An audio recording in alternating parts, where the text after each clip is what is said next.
Bu videoda insanların bir çiçek yüzünden evlerini, işlerini ve hayatlarını nasıl kaybettiklerini anlatacağım. Ama bu hikaye sadece 1600'lü yıllardaki Hollanda ile ilgili değil. Video bittiğinde şunu fark edeceksin. Bugün kripto paralarda, borsada ya da başka yatırım çılgınlıklarında gördüğümüz her şey aslında 400 yıl önce çoktan yaşandı. Çünkü değişmeyen tek şey var: insan zihni.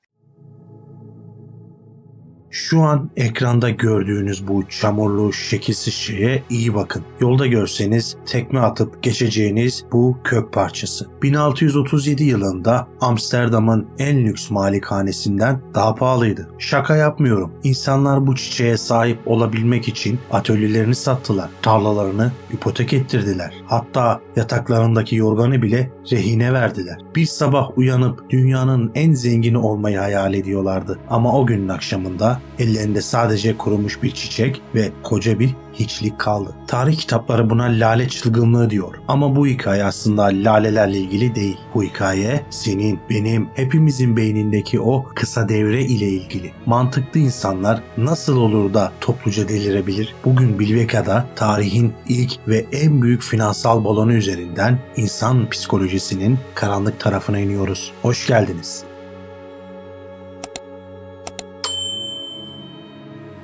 Hikayemiz Hollanda'nın sisli kanallarında değil, Orta Asya'nın sert, rüzgarlı dağlarında başlıyor. Türklerin at sırtında Anadolu'ya taşıdığı bu yabani çiçek İstanbul'da bir sanat eserine dönüştü. 1550'li yıllarda Avusturya elçisi Ogier Gisel'inde Busbek, Kanuni Sultan Süleyman'ın sarayına geldiğinde gözlerine inanamadı. Türkler sarıklarına benzettikleri bu çiçeğe büyük bir saygı duyuyordu. Hatta Avrupalıların bugün kullandığı tulip kelimesi bile şekli sarığa benzediği için tülbent kelimesinden türemişti. Busbek cebine birkaç lale soğanı koyup dostu olan botanikçi Carolus Colusius'a gönderdiğinde tarihin akışını değiştireceğinden habersizdi. Colusius bu soğanları Hollanda'nın Leiden kentine ekti. Ancak halk o kadar meraklıydı ki bir gece bahçeye girip soğanları çaldılar. İşte o hırsızlık lalenin Hollanda'ya yayılmasının fitilini ateşledi. 1600'lerin başında Hollanda altın çağını yaşıyordu. Doğu Hindistan şirketi sayesinde limanlara servet akıyordu. Yeni zengin tüccarların ise bir problemi vardı. Paraları vardı ama soylu değillerdi. Kendilerini kanıtlayacak, bahçelerinde komşularını kıskandıracak egzotik bir statü sembolüne ihtiyaçları vardı. Lale bu boşluğu kusursuz şekilde doldurdu. Ama doğa insanlara acı bir oyun oynadı. Düz renkli laleler sıradandı. Asıl servet yapraklarında alev desenleri olan garip türlerindeydi. Özellikle Semper Augustus adeta kutsal bir nesneye dönüştü. İronik olan şuydu: bu muhteşem desenler bir bitki virüsünden kaynaklanıyordu. Yani insanlar hasta olduğu için ölmek üzere olan bir çiçeğe sağlıklı olandan 1000 kat daha fazla değer biçiyordu. Güzellik bazen ölümcüldür ve talep arttıkça fiyatlar mantığın sınırlarını aştı.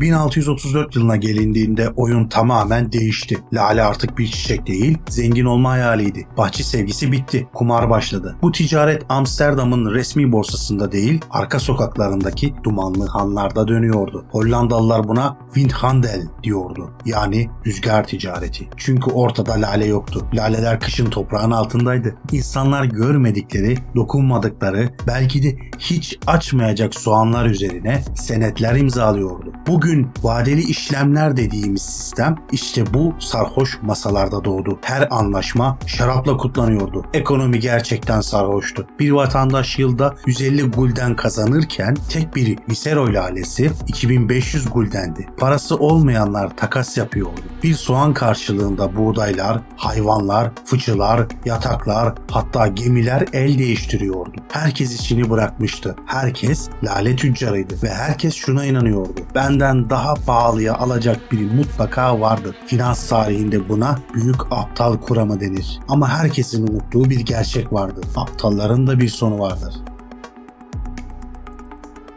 Her partinin bir sonu vardır. Işıklar yanar, müzik susar. Hollanda için o an 3 Şubat 1637'de geldi. Bir müzayedede sıradan bir lale soğanı satışa çıktı. Fiyat söylendi, sessizlik. Fiyat düştü, yine sessizlik. O an herkes aynı şeyi düşündü. Ya bu soğanlar aslında hiçbir şey etmiyorsa? Şüphe yayıldı. Herkes satmak istedi. Kimse almak istemedi. Alıcının olmadığı yerde fiyat sıfırdı. Dün bir malikane eden soğanlar bugün çürümeye yüz tutmuş bir bitkiydi. Fiyatlar neredeyse tamamen silindi. Senetler değersiz kağıda dönüştü. Mahkemelerde oldu ama devlet kararını verdi.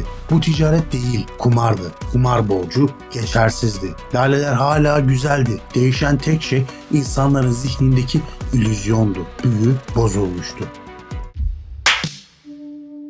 Peki bu hikayeyi sadece tarihte yaşanmış aptalca bir kriz deyip geçebilir miyiz? Hayır. Çünkü 400 yıl önceki Hollandalı tüccar ile bugünün modern yatırımcısı arasında sandığımızdan çok daha derin ve rahatsız edici bir benzerlik var. Filozof René Girard buna mimetik arzu der. İnsan bir şeyi ona ihtiyaç duyduğu için değil, başkaları onu arzuladığı için ister. Hollandalılar laleye aşık değildi. Onlar başkalarının arzusuna aşıktı. Kalabalık büyüdükçe bireyin aklı küçüldü. Gustave Le Bon'un dediği gibi kalabalıklar mantıkla değil, duygularla hareket eder ve kalabalığın içinde insan kendi vicdanını ve muhakemesini bir kenara bırakır. Modern psikoloji buna bugün başka isimler veriyor. FOMO diyoruz, onay yanlılığı diyoruz, aklım çalışıyoruz anlayla yapılan toplu hatalar diyoruz. Herkes yükselişi kanıt saydı. Kimse çöküş ihtimalini görmek istemedi. Çünkü mesele para değildi. Mesele anlamdı. Viktor Frankl'ın dediği gibi insan anlam bulamazsa boşluğunu hazla, güçle ya da statüyle doldurur. Lale o dönemin statü nesnesiydi. Bugün o nesneler değişti ama boşluk aynı kaldı. Platon'un mağarasındaki insanlar gibi fiyatların gölgesine baktık ve değeri unuttuk. Dün lale, bugün kripto paralar. Yarın başka bir şey. Nesne değişir ama insanın geride kalma korkusu değişmez. Bir lale soğanı toprağa girdiğinde çürür ve yeni bir hayat verir. Ama hırs toprağa girdiğinde sadece sahibini çürütür. Tarih bize bağırarak değil, fısıldayarak konuşur ve hepsi aynı şeyi söyler. Eğer bir şeye herkes koşuyorsa durup ters yöne bakma vakti gelmiştir. Burası Bilvega. Sürüden ayrılıp kendi yolunu çizenler için. Bir sonraki videoda görüşmek üzere.